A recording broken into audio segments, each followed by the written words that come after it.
తెలంగాణ గృహ జ్యోతి పథకం 200 యూనిట్ల ఉచిత విద్యుత్ కోసం కొత్త నిబంధనలు. గృహ జ్యోతి పథకం కొత్త నిబంధనలు. 200 యూనిట్ల ఉచిత విద్యుత్ కోసం తెలంగాణ ప్రభుత్వం గృహ జ్యోతి పథకానికి కొత్త నిబంధనను ఖరారు చేసింది.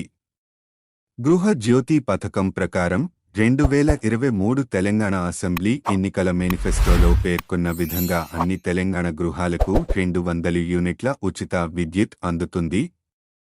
ఇప్పుడు ఆ పార్టీ 6 హామీలను ఒక్కొక్కటిగా నెరవేరుస్తోంది. ఈ తరుణంలో తెలంగాణ ప్రభుత్వం ఇప్పటికే వారి హామీ పథకాల జాబితా నుండి 2 పథకాలను నెరవేర్చింది. అవి మహాలక్ష్మి పథకం నుండి మహిళలకు ఉచిత టీఎస్ఆర్టీసీ బస్సు ప్రయాణం మరియు చేయూత పథకం నుండి రాజీవ్ ఆరోగ్యశ్రీ. ప్రజాపాలన యొక్క అప్లికేషన్ యాక్షన్.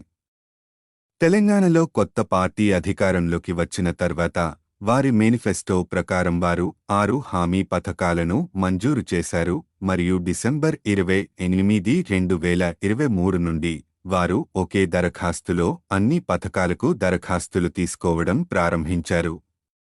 ఇది పబ్లిక్ పోలీసింగ్. అయితే ప్రభుత్వం గృహ జ్యోతి పథకానికి నిర్దిష్ట నియమాలు లేదా అర్హతను పేర్కొనలేదు.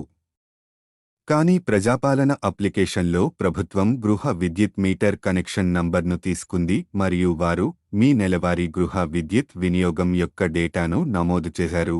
గృహ జ్యోతి పథకం యొక్క కొత్త నిబంధన వెనుక కారణం తెలంగాణ ప్రజలు గత 2 నెలలుగా తమ కరెంటు బిల్లులు చెల్లించకపోవడంతో ఇప్పుడు ప్రభుత్వం గృహజ్యోతి పథకానికి కొత్త నిబంధనను రూపొందించింది.